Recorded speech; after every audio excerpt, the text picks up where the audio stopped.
آيات الكتاب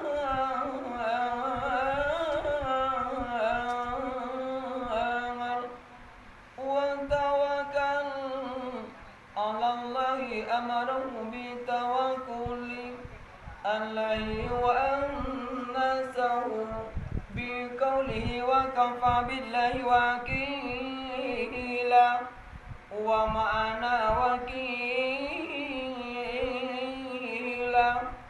أي حفيظا رؤيا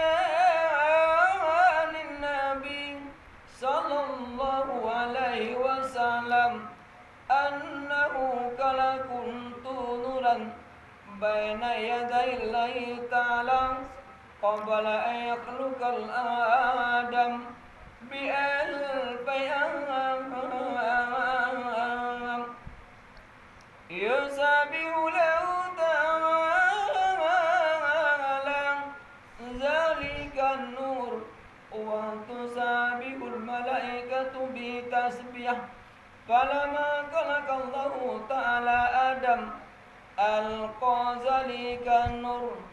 في تناته فأبطن له في صلب آدم إلى الأرض وحملني في سفينتي في صلب نوح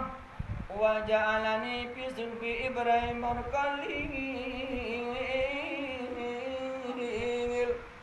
حين كذب به إلى النار ولم يزل كلني من الأصلب الطهيرة إلى الأرحام زكية الفاكرة